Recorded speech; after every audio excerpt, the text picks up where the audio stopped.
SC/ST prevention of atrocity act 1989, यहाँ पे date भी लिखी है 11 सितंबर 1989। SC/ST prevention of atrocity act है 1989 में ये पारित करके राष्ट्रपति के हस्ताक्षर होने के बाद ये पूरे देश के अंदर लागू हो जाता है। तो इसके ऊपर मैं अलग से एक सीरीज बनाता हूँ लेक्चर्स की, जिसको कास्ट पॉलिटिक्स हम कहते हैं। कास्ट पॉलिटिक्स में मैंने बताया है कि किस प्रकार से प्राचीन समय में भारत की जो व्यवस्था थी, ग्रामीण जो व्यवस्था थी, वह 4 हिस्सों में विभाजित थी, ब्राह्मण, क्षत्रिय, वैश्य, शूद्र। और उसमें भी एक सबसे नीचे का, उससे भी नीचे का जो वर्ण था उसको दलित बोला गया बाद में, जिसको हम SC बोलते हैं, शेड्यूल्ड कास्ट। शेड्यूल्ड का मतलब होता है एक सूची, कास्ट का मतलब है जाति, उन जातियों की सूची जो सबसे पिछड़ी हुई है भारत के अंदर। शेड्यूल्ड ट्राइब्स, ये उन जातियों की सूची है जो ट्राइबल एरियाज होते हैं। जैसे मैंने आपको उस दिन बताया था कि ट्राइबल्स 2-3 प्रकार के होते हैं, एक जगह पे सेटल्ड होते हैं, दूसरे एक जगह से दूसरी जगह पे गुमंतु कबीले जो होते हैं, और तीसरे सेमी नोमैडिक होते हैं जो फॉर द टाइम बीइंग किसी जगह पे रुकते हैं और फिर कुछ टाइम बाद वहां दूसरी जगह पे चले जाते हैं। ये 2 समूह ऐसे समूह हैं जो वंचित समूह हैं। इनके साथ एट्रोसिटीज, उत्पीड़न होता रहता है on the name of their background.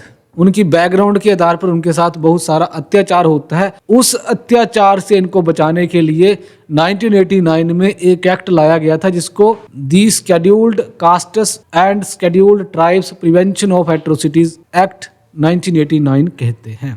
Prevention का मतलब है रोकना। अनुसूचित जाति और अनुसूचित जनजातियों के उत्पीड़न को रोकने के लिए एक अधिनियम लाया गया था 1989 में। तो 1988 में संसद में प्रस्तुत किया गया, संसद के दोनों सदनों के द्वारा पारित किया गया, और फिर बाद में राष्ट्रपति के हस्ताक्षर होने के बाद 1989 में यह पूरे भारत के ऊपर लागू हो जाता है। यहाँ पर डेट भी लिखी है 11 सितंबर 1989। अब ये वाला जो एक्ट है, ये वाला जो अधिनियम है, ये अपनी ओरिजिनल फॉर्म में मैं आपको दिखा रहा हूँ। तो प्राचीन समय में भारत की जो व्यवस्था थी वो आपको धर्मशास्त्रों में भी देखने को मिलती है। लगभग कहते हैं कि ब्रह्मा के मुख से ब्राह्मण निकले, भुजाओं से क्षत्रिय निकले, जांघों से वैश्य निकले और पैरों से शूद्र निकले। अब ये 4 वर्ण प्राचीन भारतीय व्यवस्था में पाए जाते हैं। इसको आप कहेंगे ब्राह्मण पहले वर्ण को, दूसरे वर्ण को आप कहेंगे क्षत्रिय, जिसको आप आज के टाइम में राजपूत कहते हैं। तीसरे वर्ण में मुख्य रूप से आते हैं वैश्य, जो बनिए होते हैं ना, जो बिजनेसमैन, बिजनेस क्लास होती है, उसको रखा गया। चौथे वर्ण में रखा गया है शूद्रों को सेवा करने के लिए, जिसको आज के टाइम में आप OBC कहते हैं। अब इससे भी नीचे एक वर्ण और है जो 4 वर्णों में नहीं आता है। ये लोग गांव के बाहर रहा करते थे। जब आप इतिहास पढ़ते हैं तो आप पाते हैं कि ये लोग गांव के बाहर रहा करते थे। और ये कौन सा वर्ण था? इसको आप दलित वर्ण कहते हैं, शेड्यूल कास्ट आप बोलते हैं। अब यहाँ पर जो शूद्र है, इनको कहा गया था कि आपको सेवा करनी है 3 वर्णों की, जाने की खेती बाड़ी आपको करनी है, इन 3 वर्णों के घरों पे जाके बर्तन मांजने हैं, इनके कपड़े धोने हैं, इस तरीके के काम करने हैं, इनके बच्चों की परवरिश में थोड़ा योगदान करना है, इनके घर के काम करने हैं। तो क्या था कि ये जो शूद्र थे ये इनके घरों में जा सकते थे काम करने के लिए। तो इनके द्वारा, शूद्रों के द्वारा इनके घरों में बच्चों को हाथ लगाना, उनके कपड़े धोना, उनके बर्तन धोना, उसको अपवित्र नहीं माना जाता था, क्योंकि यह इस व्यवस्था का ही हिस्सा थे। अब ये जो 5वां वर्ण है, जिसको आप शेड्यूल कास्ट कहते हैं, इनको कहा गया था कि आपका तो छूना तक भी बुरा है, अपवित्र है। तो ये वाला जो अंतिम जो वर्ण है, जिसको गांव के बाहर रखा गया था, इसका काम क्या था? गांव के बाहर रहकर ऐसे काम करना जो बिल्कुल अपवित्र माने जाते हैं। जैसे चमड़े का काम हो गया, जानवर मर जाएंगे तो उनकी खाल वगैरह उतारना। तो इस तरीके के काम ये 5वें वर्ण को दिए गए थे, ऐसे काम, गंदगी वाले काम। और ये कहा गया था कि इनका तो छूना तक भी पाप, इनको देखना तक भी पाप है इनफैक्ट। तो ये जो 5वां वर्ण है, ये लंबे समय तक हिस्टोरिकली एक्सप्लॉइटेड रहा है। यहाँ पर इनको रोटी कपड़ा मकान तो दूर की बात, इनको देखना तक पाप था। अब जब रिजर्वेशन की बात इंडिया के अंदर चलती है, तो ऐसी जातियां जो गांव के बाहर रहा करती थी, जिनके साथ बुरा बर्ताव हुआ करता था, ऐसी जातियां भारत के अंदर बहुत सारी हैं। और इनको अलग अलग जगह पे अलग अलग नामों से जाना जाता है। जैसे अंबेडकर जी महार जाति से थे, तो इनको अलग अलग जगह पे अलग अलग जातियों के नाम से जाना जाता है। अब एक्सप्लॉयटेशन इनका बराबर था, इनका शोषण सभी का एक बराबर हो रहा था, परंतु इनको आइडेंटिफाई करना भी तो जरूरी था। इनको आइडेंटिफाई करने के लिए ही स्केड्यूल बनाया गया। स्केड्यूल का मतलब होता है सूची बनाना, इन जातियों की सूची बनाई। दूसरा आता है स्केड्यूल्ड ट्राइब्स। वही मैंने आपको बताया कि ट्राइब्स 2-3 प्रकार के होते हैं। एक जगह पे रहकर जो जंगल में रहते हैं और जंगल में ही अपना घर मानते हैं और उसके संसाधनों के ऊपर निर्भर होते हैं। उनका जो मुख्य व्यवसाय है वह स्लैश एंड बर्न, एक जगह पे कुछ लकड़ियां जलाकर वहां पर बीज फेंक देंगे और फिर वो उगाएगा। दूसरे प्रकार के ट्राइब हैं जो एक जगह से दूसरी जगह पे घूमते रहते हैं, जैसे बंजारा ट्राइब। तीसरे प्रकार के ट्राइब्स हैं जो एक टाइम के लिए एक जगह पे रुकते हैं और दूसरे टाइम पे दूसरी जगह पे चले जाते हैं, जैसे कि गद्दी है, सेमी नोमैडिक है। तो ये वाले जो ट्राइब्स हैं इनको भी एक्सप्लॉयटेशन का सामना करना पड़ा है अपनी ऐतिहासिक पृष्ठभूमि के आधार पर। और जो शेड्यूल कास्ट है इनको भी बहुत सारा शोषण सहना पड़ा है, ना केवल आर्थिक रूप से बल्कि सामाजिक रूप से भी। इनको स्टिग्मेटाइज्ड किया गया है, यानी कि इनको बुरी नज़र से देखा गया है और इनका अपमान भी किया गया है। तो इनको इनके अपमान से बचाने के लिए 1989 में the scheduled caste and scheduled tribes prevention of atrocities act 1989 लाया गया था। इस अधिनियम के द्वारा अनुसूचित जाति और अनुसूचित जनजातियों के ऊपर जो अत्याचार होते हैं उसको बचाने के लिए ये एक्ट लाया गया है। इनके खिलाफ जो अत्याचार किए जाते हैं उससे इनको बचाने के लिए स्पेशल कोर्ट्स, विशेष कोर्ट्स स्थापित किए जाएंगे और इस ट्रायल को जल्दी से पूरा करने का प्रयास किया जाएगा। तो ये जो इस नेचर के जो क्राइम्स होते हैं इनके लिए स्पेशल कोर्ट डील करते हैं। इस प्रकार इनकी जाति के आधार पर जो इनके ऊपर अत्याचार होते हैं, जो विक्टिम्स हैं, जो उत्पीड़क हैं, उनको रिहैबिलिटेट किया जाता है। रिहैबिलिटेट का मतलब है एक जगह से दूसरी, यानी कि मान लीजिए कि किसी व्यक्ति को उसकी जाति के कारण, जो अपने ट्राइब के कारण बहुत ज्यादा अपमान का सामना करना पड़ गया है, अब उसका जीवन उस जगह पे जीना बहुत ही मुश्किल हो गया है, तो उसके लिए रिहैबिलिटेट किया जाता है। उसको रिहैबिलिटेट का मतलब क्या है, एक जगह से दूसरी जगह पे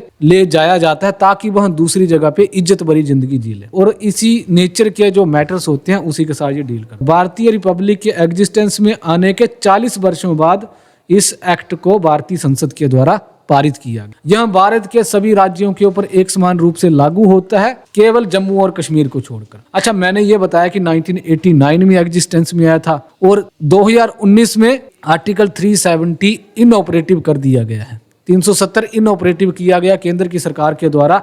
अब भारतीय संसद के द्वारा जो भी कानून बनाए जाते हैं वह पूरे भारत के ऊपर एक समान रूप से लागू होते हैं। अब किसी भी प्रकार की एक्सेप्शन नहीं है, किसी भी प्रकार का अपवाद जम्मू एंड कश्मीर नहीं है, बल्कि पूरे देश के अंदर ये वाला जो एक्ट है वह एक समान रूप से लागू होगा। यह तब से भारतीय संघ के अंदर लागू हो जाएगा जब से भारत की केंद्रीय सरकार इसको एक नोटिफिकेशन के माध्यम से लागू करेगी। एट्रोसिटी का मतलब सिंपल सा होता है अत्याचार। SC/ST prevention of atrocity act के चैप्टर 2 पे आते हैं, जिसका नाम है ऑफेंसेस ऑफ एट्रोसिटीज, अत्याचार से जुड़े हुए अपराध, and punishment for offences of atrocities, अत्याचार से जुड़े अपराधों को करने पर व्यक्ति को क्या सजा हो सकती है, इसका जिक्र यहाँ पे किया। तो पहले तो पॉइंट यही आ रहा है कि whoever not being a member of scheduled caste or a scheduled tribe, यानी कि अत्याचार का मामला पहली बात तो आ रही है कि उसी व्यक्ति के खिलाफ दायर किया जा सकता है जो ना तो अनुसूचित जाति से आता है और ना ही अनुसूचित जनजाति से आता है। कि कोई शेड्यूल कास्ट का व्यक्ति पुलिस में जाकर ये मैटर दायर नहीं करवा सकता कि मुझे मेरी जाति के व्यक्ति के द्वारा मेरी जाति के नाम पे गाली निकाली गई है, तो वो वाला चीज मान्य नहीं होगी। तो आपने पाया होगा कि दो शेड्यूल कास्ट व्यक्ति अगर आपस में लड़ भी पड़ते हैं तो SC/ST prevention of atrocity act के तहत मामला दर्ज नहीं करवाया जा सकता। अच्छा, इसी के साथ ये भी आ रहा है कि शेड्यूल कास्ट का व्यक्ति शेड्यूल्ड ट्राइब के व्यक्ति के खिलाफ भी मामला दर्ज नहीं करवा सकता। एक जैसे शेड्यूल्ड ट्राइब है व्यक्ति, उसने शेड्यूल्ड कास्ट के व्यक्ति के खिलाफ अगर मामला दर्ज करवाना है कि इसने मेरी जाति के नाम पे मुझे गाली निकाली है, तो वो मामला दर्ज नहीं होगा। शेड्यूल्ड कास्ट और शेड्यूल्ड ट्राइब, अनुसूचित जाति और अनुसूचित जनजाति के व्यक्ति अत्याचार का मामला किसके खिलाफ करवा सकते हैं? एक ब्राह्मण के खिलाफ, एक राजपूत के खिलाफ, एक वैश्य के खिलाफ एंड एक शूद्र के खिलाफ, OBC के खिलाफ भी दर्ज करवाया जा सकता है। SC/ST एट्रोसिटी का अपराध, जो अपराधी उसी व्यक्ति को माना जाएगा जिसके द्वारा SC/ST के व्यक्ति को मजबूर किया गया है कुछ ऐसी वस्तु खाने के लिए जो बड़ी गंदी सी चीज है, या कुछ ऐसी वस्तु पीने के लिए जो बड़ी गंदी सी चीज है। जैसे कुछ इंस्टांसेस इंडिया के अंदर भी देखने को मिलते हैं कि शेड्यूल कास्ट के व्यक्ति को, शेड्यूल ट्राइब के व्यक्ति को कभी कभार पेशाब पीने तक भी मजबूर किया जाता है कि आपको पेशाब पीना पड़ेगा। ऐसी गंदी गंदी चीजें खाने के लिए मजबूर किया जाता है कि आपकी जाति ये है तो आपको ये वाली चीजें खानी है। तो ऐसे जो इंस्टांसेस है वो न्यूज़पेपर में भी आते हैं। अब आप ये देखिए कि किसी इंसान को इसी चीज के लिए मजबूर करना कितनी बद्दी चीज हो सकती है। पर क्या है कि कोई व्यक्ति अपनी जाति का रौब दिखाने के लिए ऐसी हरकतें करते हैं कि आपकी इतनी औकात होगी कि मान लीजिए कि किसी गांव के अंदर कोई कुआं स्पेसिफाई किसी अपर कास्ट के द्वारा किया गया है और कहा गया है कि यहाँ पे कोई व्यक्ति पानी नहीं पी सकता, और कोई पी लेता है तो फिर उसको ऐसे सब्सटेंसेस खाने या पीने तक मजबूर किया जाता है। और ऐसा इतिहास में हुआ है। जब कुछ ऐसी मान्यता है जो शेड्यूल कास्ट और शेड्यूल ट्राइब का व्यक्ति नहीं कर सकता, अगर वो कर लेता है, जो अपर कास्ट का व्यक्ति है वो कहता है कि आज तेरी इतनी औकात होगी कि आज तू ये कर रहा है, तू अपना टाइम भूल गया। अगर कोई व्यक्ति जो शेड्यूल कास्ट और शेड्यूल ट्राइब का व्यक्ति नहीं है और वह शेड्यूल कास्ट और शेड्यूल ट्राइब के व्यक्ति को मजबूर करता है इस तरीके के सब्सटेंस खाने या पीने के लिए, उसके खिलाफ एससी और ST prevention of atrocity act के तहत मामला दर्ज किया जाता है। दूसरा पॉइंट आता है कि अगर कोई व्यक्ति जो शेड्यूल कास्ट और शेड्यूल ट्राइब का नहीं है, वह यदि कोई ऐसी गंदी चीज शेड्यूल ट्राइब या शेड्यूल कास्ट के व्यक्ति के घर पे फेंकता है इंसल्ट करने की इंटेंशन से, तो इसके तहत भी मामला दर्ज किया जा सकता है। जैसे मान लीजिए कि कोई व्यक्ति अपर कास्ट से है, उसके द्वारा कुछ नीचा दिखाने के लिए किसी अनुसूचित जाति या जनजाति के व्यक्ति को नीचा दिखाने के लिए कुछ गंदी सी चीज उठाई जाती है और उसके घर पे फेंकी जाती है या उसके घर के आसपास फेंकी जाती है ताकि इसको नीचा दिखाया जा सके, तो उस केस में भी मामला दर्ज किया जा सकता है उस व्यक्ति के खिलाफ। अब ये क्यों बनाए गए हैं एक्ट? ये एक्ट आसमान से थोड़ा ना बन गया, ये इसलिए बना है क्योंकि समाज के अंदर बुराई थी और आज भी है, लोगों की साइकी ऐसी है। देखो, शेड्यूल कास्ट और शेड्यूल ट्राइब का व्यक्ति भी वैसे ही अगर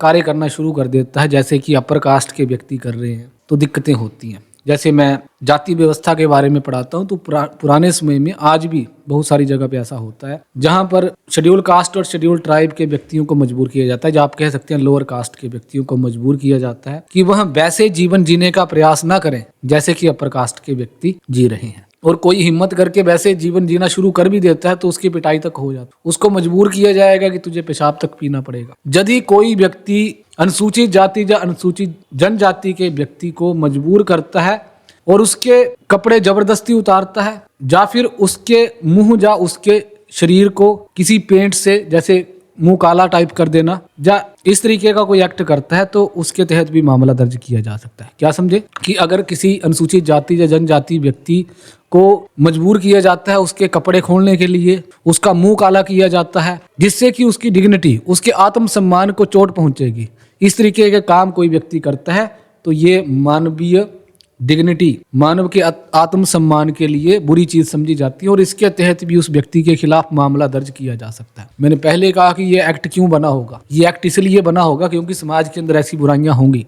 और आपने भी कहीं ना कहीं से सुना होगा, यदि आप किसी लोअर कास्ट से आते हैं तो आपने उस दर्द को जिया होगा, और यदि आप किसी अपर कास्ट से आते हैं तो आपने सुना होगा। अब मैं यहाँ पे ये भी कहना चाहता हूँ कि जो लोअर कास्ट का व्यक्ति है उसका उस क्राइम को देखने का नजरिया थोड़ा अलग होगा, और जो अपर कास्ट का व्यक्ति है हो सकता है कि वो उस चीज को एंजॉय भी कर रहा हो कि ठीक है यार, इनके साथ ऐसा ही होना चाहिए। तो दोनों की अप्रोच अलग अलग हो सकती है। अब जिसको दर्द हुआ है उसको ही पता है, जिसके साथ अत्याचार हुआ है उसी को पता है। और ऐसा होता था इंडिया में और आज भी लगभग ऐसी साइकी पाई जाती है। तो अनुसूचित जाति और अनुसूचित जनजातियों के व्यक्तियों को यदि मजबूर किया जाता है उनके कपड़े खोलने के लिए, उनके मुंह को काला करके पूरे गाँव में अगर कोई घुमाता है तो जो कि उसके आत्मसम्मान को नुकसान पहुंचा सकती है, तो उसके खिलाफ भी SC ST prevention of atrocity act के तहत मामला दर्ज किया जा सकता है। उसी के साथ अगर कोई लोअर कास्ट का व्यक्ति कहीं पे पढ़ने की हिम्मत कर पा रहा है, जब कोई ऐसा मंदिर गांव के अंदर बताया गया है जो कि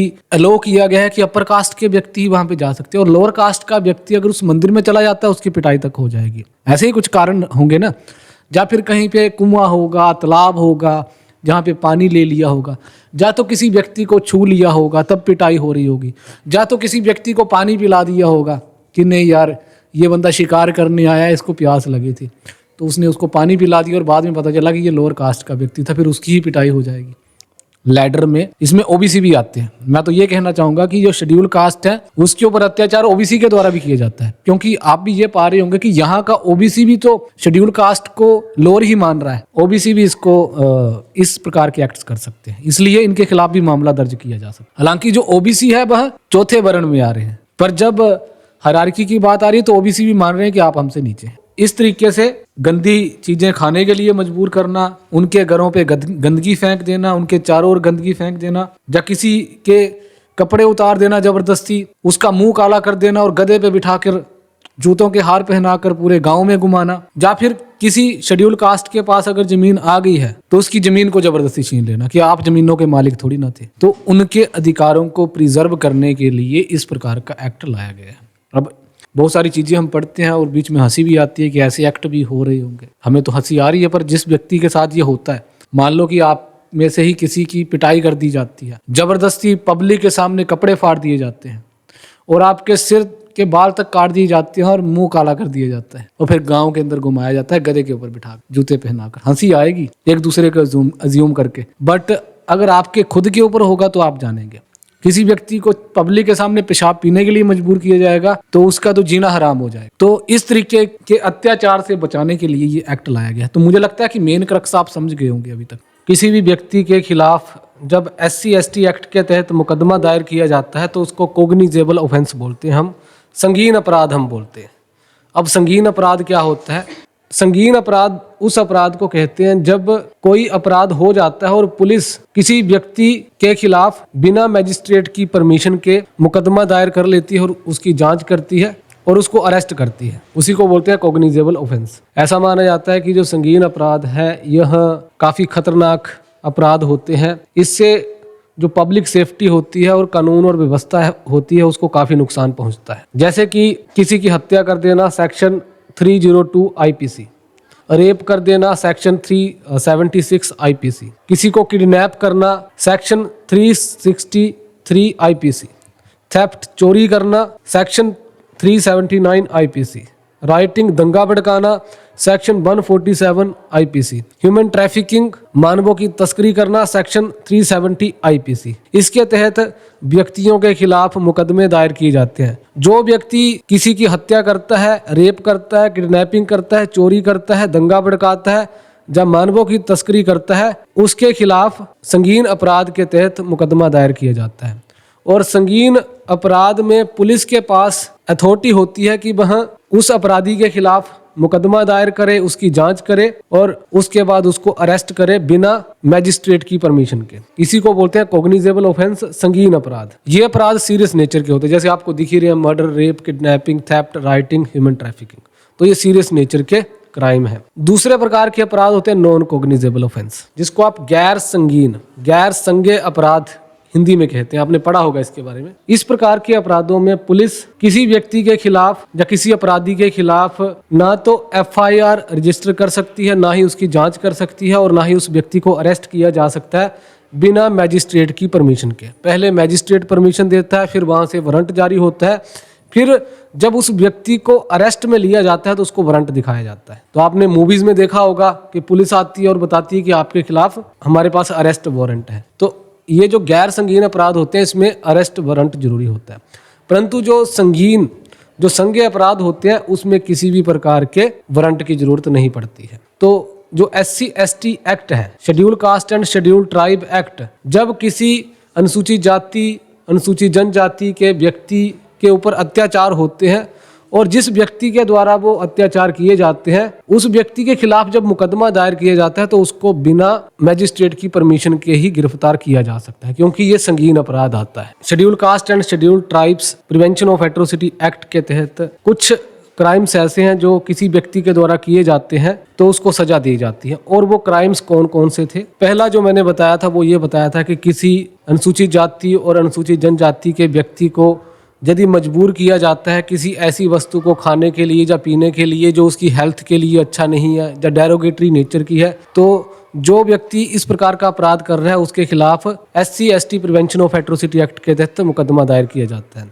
दूसरा मैंने बताया था कि अगर किसी के घर के अंदर या उसके घर के आसपास कोई गंदी वस्तु फेंकी जाती है, शेड्यूल कास्ट और शेड्यूल ट्राइब्स के घर के आसपास यदि कोई गंदी वस्तु फेंकी जाती है उनको इंसल्ट करने के नजरिए से, तो उनके खिलाफ भी मुकदमा दायर किया जाता है। तीसरा मैंने बताया था कि अनुसूचित जाति और अनुसूचित जनजाति के किसी व्यक्ति के कपड़ों को फाड़ने की जबरदस्ती कोशिश करी जाती है, उनको इंसल्ट करने के लिए, या उनके कपड़े उतार दिए जाते हैं पब्लिकली और उनकी जो डिग्निटी है उसको हार्म किया जाता है, तब भी शेड्यूल कास्ट और शेड्यूल ट्राइब एट्रोसिटी एक्ट के तहत मुकदमा दायर किया जाता है। अगला पॉइंट हमने बताया था कि अगर कोई गलत तरीके से अनुसूचित जाति और अनुसूचित जनजाति के व्यक्ति की जमीन के ऊपर कब्जा कर लेता है या उसकी जमीन को किसी और व्यक्ति को ट्रांसफर कर देता है जोर जबरदस्ती से, तो उस व्यक्ति के खिलाफ भी मुकदमा दायर किया जा सकता है। और ये मैंने जितने भी जो मुकदमे बताए थे इसकी सजा कितनी कितनी है कि अगर कोई व्यक्ति इस प्रकार का अपराध करता है तो उसको सजा दी जाएगी जो कि 6 महीनों से कम नहीं होगी, जिसका मतलब सिंपल सा ये है कि कम से कम 6 महीने और अधिकतम 5 साल। और उसी के साथ उस व्यक्ति को फाइन भी डाला जा सकता है कि आपको 1 लाख रुपया देना पड़ेगा, 2 लाख देना पड़ेगा, 3 लाख, 5 लाख। तो 6 महीने से लेकर 5 साल तक की सजा है, जितने भी जो मैंने अभी क्राइम आपको बताए हैं।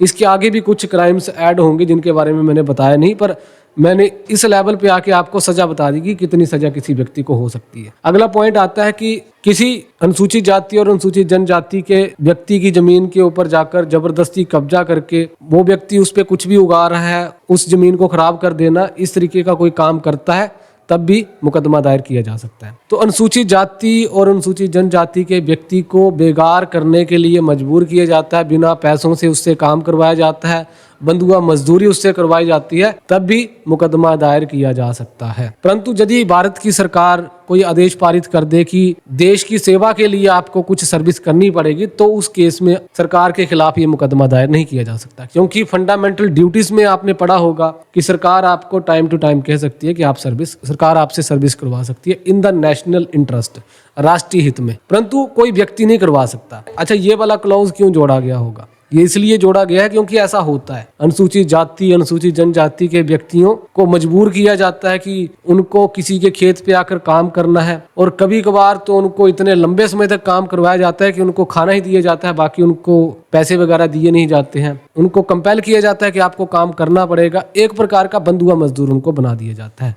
तो उसके तहत भी सजा का प्रावधान रखा गया है। उसके बाद जो नेक्स्ट पॉइंट है कि किसी अनुसूचित जाति और अनुसूचित जनजाति के व्यक्ति को डराया धमकाया जाता है और ये कहा जाता है कि आपको किसी पर्टिकुलर कैंडिडेट को चुनाव में मत करना है या किसी को नहीं करना है। ठीक है, कोई व्यक्ति बोल सकता है कि मेरे जो प्रिविलेजेस हैं, मेरे जो विशेषाधिकार हैं, इसके तहत मैं जो भी मेरे गांव के अंदर अनुसूचित जाति के लोग रह रहे हैं, मैं उनको ये आदेश पारित करता हूं कि आपको इस व्यक्ति को वोट देने हैं, और अगर वो वोट नहीं देंगे तो उनकी पिटाई तक हो जाएगी। तो ऐसा इतिहास में होता है, तो इसको रेक्टिफाई करने के लिए, इसको ठीक करने के लिए इस क्लॉज को इसमें जोड़ा गया है। तो किसी भी अनुसूचित जाति और अनुसूचित जनजाति के व्यक्ति को मजबूर नहीं किया जा सकता किसी के फेवर और किसी के अगेंस्ट में वोटिंग देने के, यानी कि वो उनका अपना राइट है, वो किसको वोट देना चाहेंगे। इसके आगे का पॉइंट है कि अनुसूचित जाति और अनुसूचित जनजाति के व्यक्ति के खिलाफ कोई गलत मुकदमा जब दे दिया जाता है तब भी मुकदमा दायर किया जाता है। जैसे कि मान लीजिए कि कोई एक व्यक्ति जो SC ST खुद नहीं है, वो किसी और जाति से हो सकता है, जनरल कैटेगरी से हो सकता है, OBC से हो सकता है, उसने क्या किया कि अनुसूचित जाति और अनुसूचित जनजाति के व्यक्ति के खिलाफ गलत मुकदमा दे दिया उसको फंसाने के चक्कर में, और यदि बाद में पाया जाएगा कि मुकदमा गलत था तो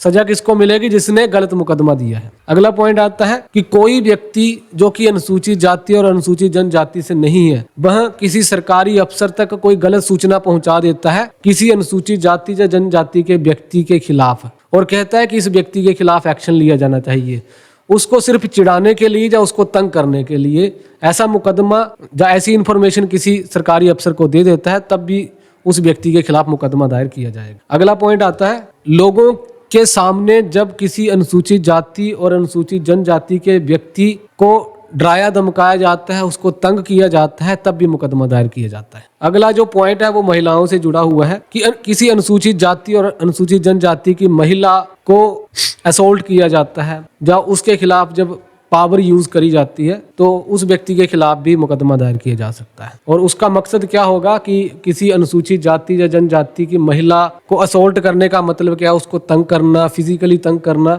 एंड आउटरेज हर मोडेस्टी, यानी कि उसको उसके ऊपर फिजिकली उसको कंपेल करना किसी एक्ट के लिए, तो उस केस में भी उस व्यक्ति के खिलाफ मुकदमा दायर किया जा सकता है। इसके आगे का पॉइंट है कि कोई व्यक्ति किसी ऐसी डोमिनेंट पोजीशन पे है, किसी ऐसी पोजीशन पे है, किसी ऐसी सरकारी जॉब में है या किसी पब्लिक ऑफिस में है जहां पर वह अपनी पोजीशन का फायदा किसी अनुसूचित जाति और अनुसूचित जनजाति की महिला को सेक्सुअली एक्सप्लॉइट करने के लिए करता है, तो उस केस में भी मुकदमा दायर किया जा सकता है। इसके आगे का पॉइंट है कि अगर कोई व्यक्ति कोई झरना पानी का है या फिर कोई तालाब है या कोई और सोर्स है पानी का, वहां जहां से अनुसूचित जाति और अनुसूचित जनजाति के लोग पानी भरते हैं, उसको यदि वो करप्ट कर देता है, उस पानी को यदि इंटेंशनली खराब कर देता है, तो उस व्यक्ति के खिलाफ भी मुकदमा दायर किया जा सकता है। समझ रहे हो कि एक्सप्लेन करने की जरूरत है। इसके आगे का पॉइंट है कि किसी अनुसूचित जाति और अनुसूचित जनजाति के व्यक्ति को किसी पब्लिक रिजोर्ट में जाने के लिए मना किया जाता है कि आप इस पब्लिक रिजोर्ट में नहीं जा सकते। जैसे बाकी लोग एंजॉय कर रहे हैं, आप वैसे एंजॉय नहीं कर सकते।